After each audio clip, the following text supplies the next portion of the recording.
That was awesome, right? Real quick, I want to say good morning to each and every one of you. I also wanted to give a quick announcement about what's going to be going on this coming Friday. I know last week Pastor Sam said that the youth and college students and recent graduates will be attending Pi Day. And then he said, I have no idea what that's about. He said, I don't know if they're serving pie or what. So real quick, here's what's going to be going on that day. First of all, it's called Pi Day because of the mathematical term 3.14, and Friday is March 14th. That's kind of just as goes more than anything else. But Pi Day, P-I, also stands for what's going to be going on that night. Pi refers to the fact that this night is going to be filled with praise and intercession. So the entire night, what we're encouraging people to do is to come with us to celebrate and worship God corporately through praise and worship. And what we're looking to do is worship God through different people leading in music, but we're also exposing students to a couple other mediums of worship, whether it be art through painting, drawing. A couple of people are doing worship through dance. This is just us kind of expounding what we've come to see in terms of expressing adoration for our Savior. So that's the worship aspect. There's going to be a speaker that day. It's nothing special. It's me. And there's also going to be a lot of time spent in prayer. Like I said, intercession prayer. We're going to have students come here, and what we're really encouraging is vulnerability in a lot of ways. We believe that this is what the church needs. We're going to encourage people to be honest, pray about what's going on in their lives, but also pray about what's going on in the state of this country that we live in, and also in the local churches that everybody's a part of. So if you have kids, we encourage you to send them out. We promise that we'll have a place for them here where they can get to know a couple people, but also engage people in corporate prayer and see how awesome it is to worship with other people as well. One of the things that we've been telling students is the way we worship here on a Sunday in church, on Friday night at youth, or whenever we come together, it's really inspired by the way we worship Monday through Saturday as well. So we encourage everybody to dig into their Bibles, worship God in here, and see how coming together with other people can be special from that point as well. So pray for our students, encourage them to go. Feel free to drop by and see what's going on as well. Thank you.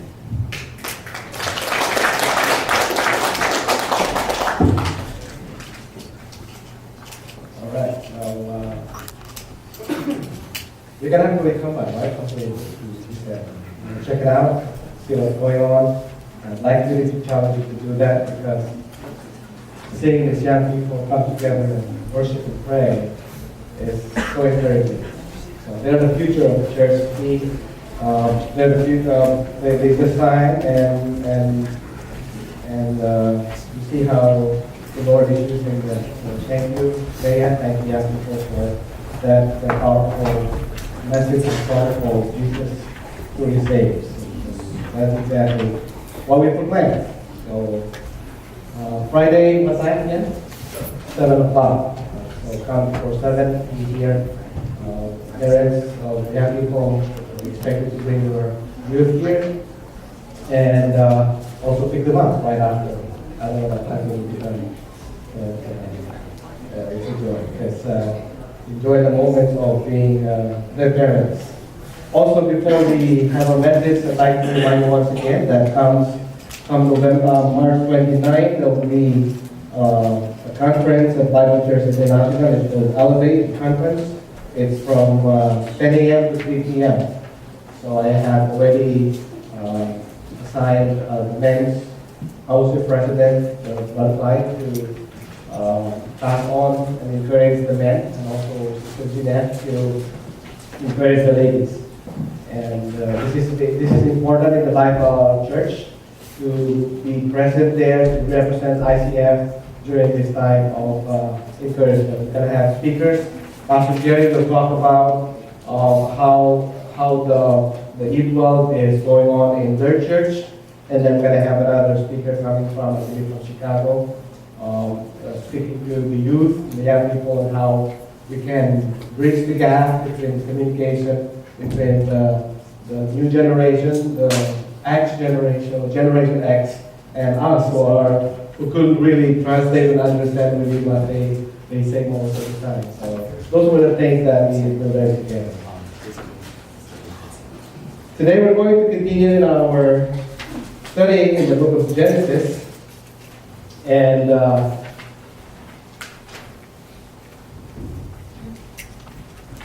chapter 27 of Genesis is quite a long chapter, but I'd like to read it to you.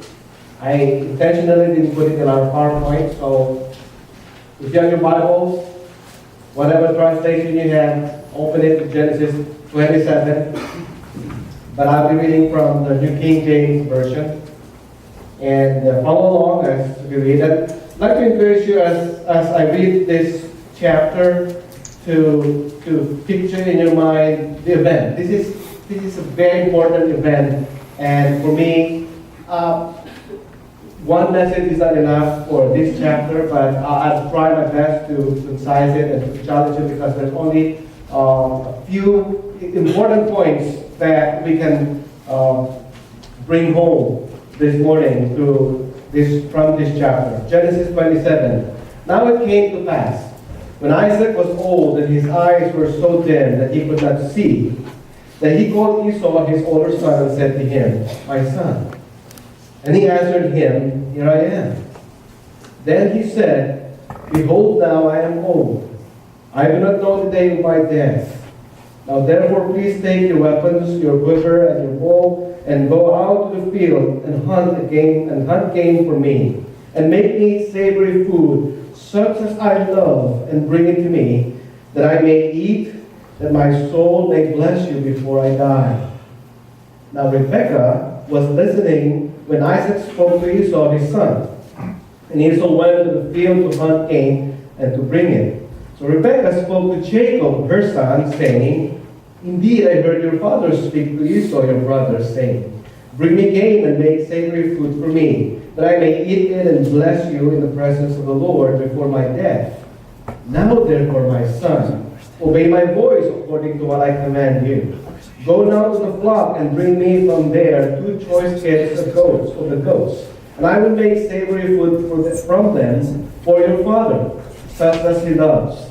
Then you shall take it to your father, that he may eat it, and that he may bless you before his death.'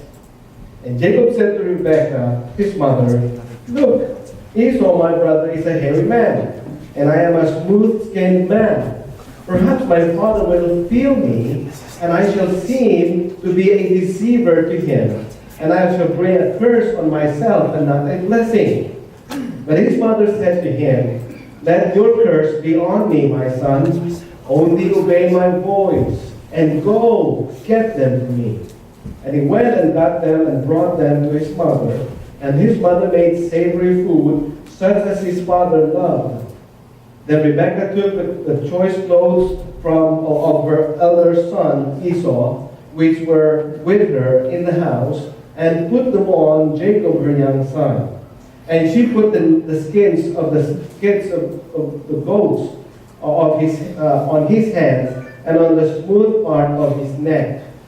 Then she gave the savory food and the bread which she had prepared into the hand of her son Jacob. So he went to his father and said, 'My father.'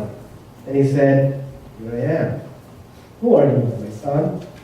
Jacob said to his father, 'I am Esau, your firstborn.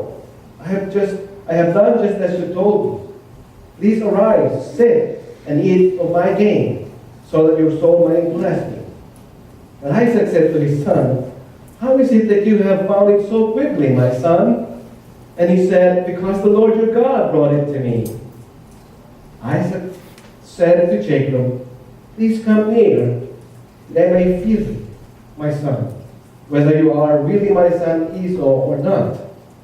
So Jacob went near to Isaac his father, and he felt him and said, 'The voice is Jacob's voice, but the hands are the hands of Esau.' And he did not recognize him, because his hands were hairy like his brother Esau's hands.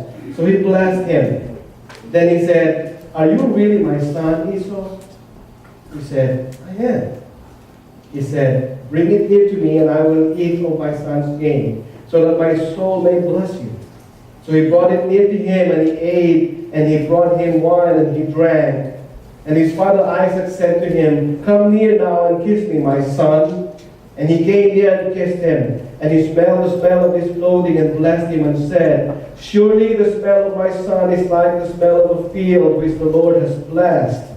Therefore may God give you of the dew of heaven, of the fatness of the earth, and plenty of grain and wine. Let people serve you, and nations bow down to you. Be master over your brethren, and let your mother's sons bow down to you. Cursed be everyone who curses you, and blessed be those who bless you. Now it happened as soon as Isaac had finished blessing Jacob, and Jacob had scarcely got out from the presence of Isaac his father, that Esau his brother came from his hunting. He also had made savory food and brought it to his father, and said to his father, let my father arise and eat of his son's game, that your soul may bless me. And his father said to him, who are you? So he said, I'm your son, your firstborn, Esau. Then Isaac trembled exceedingly and said, where is the one who hunted game and brought it to me? I ate all of it before you came, and I have blessed him, and indeed he shall be blessed. When Esau heard the words of his father, he cried with an exceedingly great and bitter cry, and said to his father, bless me also, O father. But he said, your brother came with deceit, and has taken away your blessing. And Esau said, is he not rightly named Jacob? For he has supplanted me these 2 times. He took away my birthright, and now look, he has taken away my blessing. And he said, have you not reserved a blessing for me? Then Isaac answered and said to Esau, indeed I have made him your master, and all his brethren I have given to him as servants. With grain and wine I have sustained him. What shall I do now for you, my son? And Esau said to his father, have you only one blessing, my father? Bless me also, my father. And Esau lifted up his voice and wept. Then Isaac his father answered and said to him, behold, your dwelling shall be of the fatness of the earth, and of the dew of heaven from above. By your sword you shall live, and you shall serve your brother. And it shall come to pass, when you become restless, that you shall break his yoke from your neck. So Esau hated Jacob because of the blessing with which his father blessed him. And Esau said in his heart, the days of mourning of my father are at hand, then I will kill my brother Jacob. And the words of Esau, her older son, were told to Rebekah. So she sent and called Jacob, her younger son, and said to him, surely your brother Esau comforts himself concerning you by intending to kill you. Now therefore, my son, obey my voice. Arise, flee to my brother Laban in Haran, and stay with him a few days until your brother's fury turns away, until your brother's anger turn away from you, and he forgets what you have done to him. Then I will send and bring you from there. Why should I be bereaved also of you both in one day? And Rebekah said to Isaac, I am weary of my life because of the daughters of Heth. If Jacob takes a wife of the daughters of Heth, like this who are